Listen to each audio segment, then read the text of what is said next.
kepada umat-umat sebelumnya.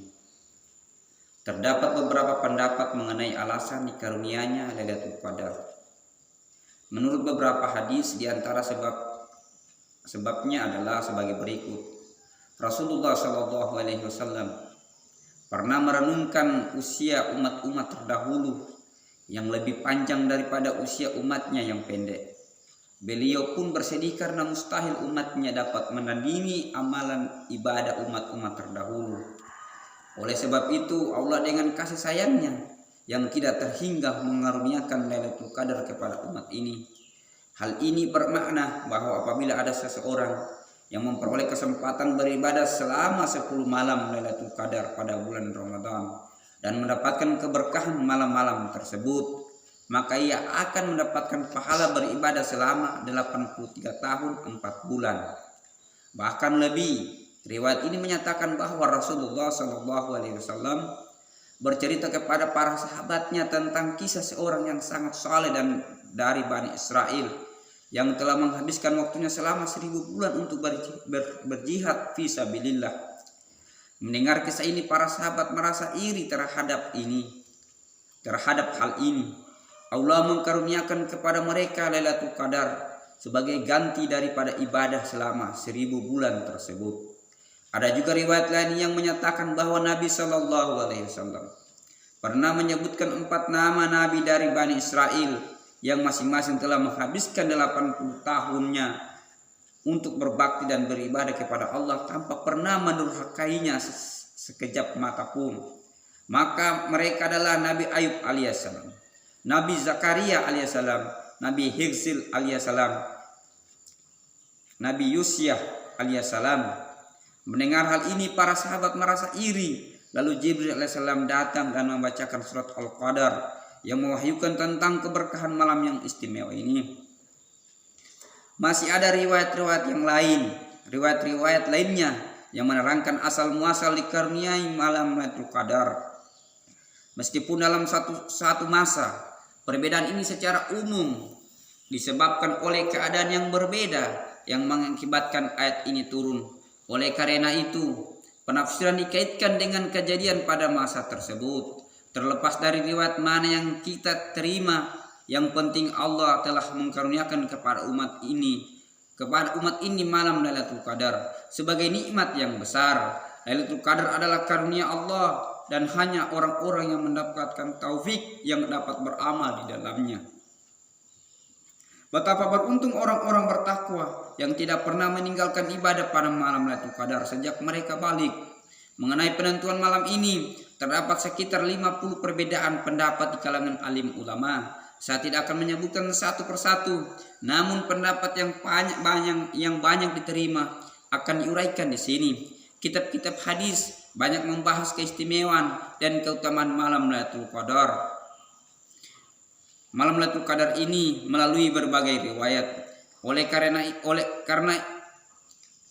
Karena Al-Quran sendiri telah menyebutkan tentang malam tersebut dalam sebuah surat yang khusus. Kita akan memulainya dari penjelasan mengenai penafsiran surat Al-Qadar. Ali Tanawi radhiyallahu anhu dan beberapa tambahan dari kitab-kitab lainnya. Inna anzalnahu fi lailatul qadri. Sesungguhnya kami telah menurunkan Al-Quran pada malam kemuliaan. Surat Al-Qadar ayat 1. Ayat di atas telah menyebutkan suatu kenyataan bahwa malam istimewa itu Al-Quran telah diturunkan dari laut mahfuz ke langit dunia. Kenyataan ini cukup memperkuat bukti kemuliaannya, yaitu Al-Quran yang begitu agung diturunkan pada malam ini. Keberkahan keutamaan lainnya juga tertulis di dalam surat ini. Pada ayat berikutnya, agar menarik perhatian kita, maka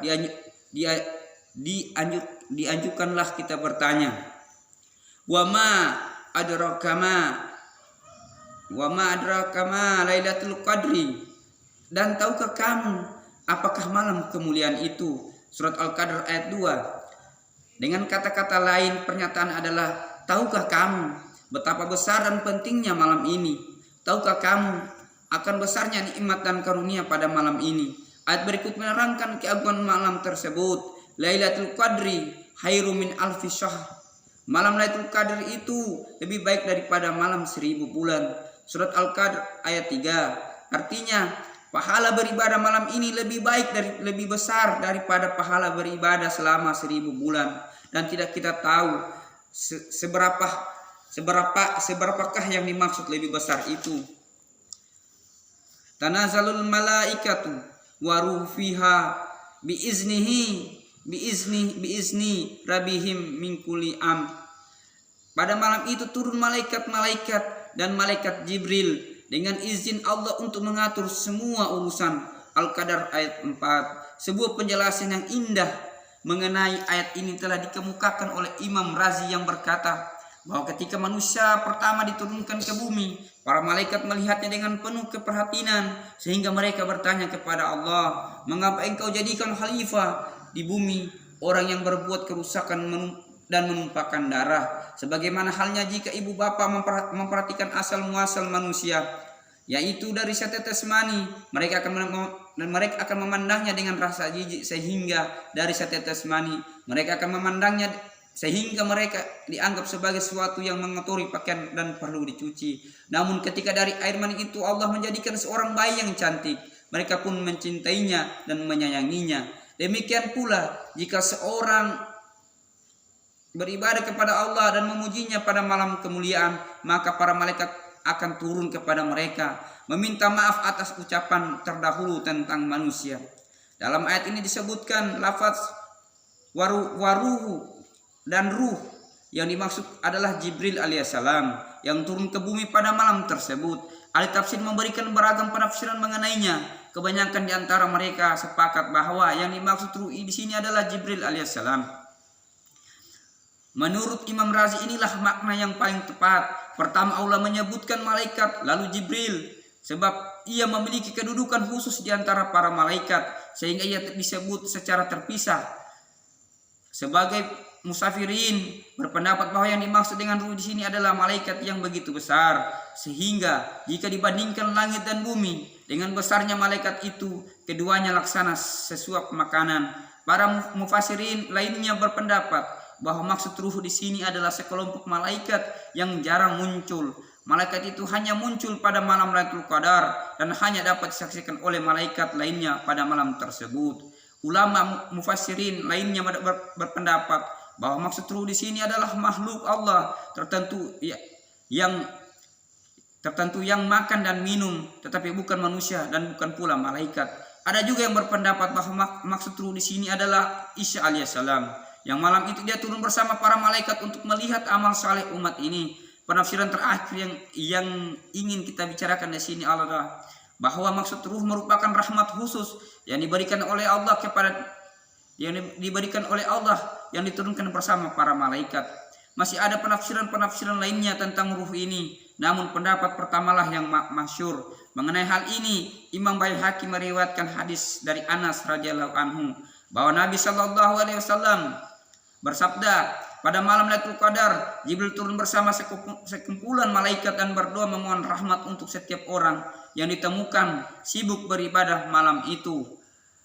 Biizni rabihim min kulli am, dengan izin Tuhannya untuk mengatur semua urusan. Quran surat Al-Qadar ayat 3. Mereka turun dengan membawa kebaikan, menyusun muzhazirul haq, pencipta. Penulis bawah, malam inilah dahulu kala malaikat diciptakan, penciptaan Adam alaihissalam dimulai dan pepohonan surga ditanam. Menurut beberapa hadis pada malam ini doa-doa dikabulkan. Begitu pula menurut sebuah hadis di dalam Darul Masur, pada malam ini Isa alaihissalam diangkat ke langit dan pada malam ini juga taubat Bani Israel diterima. Salamuni hatta matla'il fajri. Malam ini penuh dengan kesejahteraan sampai terbit fajar. Quran surat Al-Qadar ayat 5. Malam ini penuh dengan kesejahteraan. Para malaikat menyampaikan salam kepada orang-orang yang beriman secara bergiliran seperti tentara. Jika sekelompok malaikat naik, sekelompok malaikat lainnya turun. Beberapa riwayat menyebutkan bahwa malam ini penuh dengan kesejahteraan dan keamanan dari segala kejahatan dan keburukan. Rahmat dan berkah pada malam itu selalu turun sepanjang malam sampai fajar, tidak terbatas pada malam-malam saja. Rahmat dan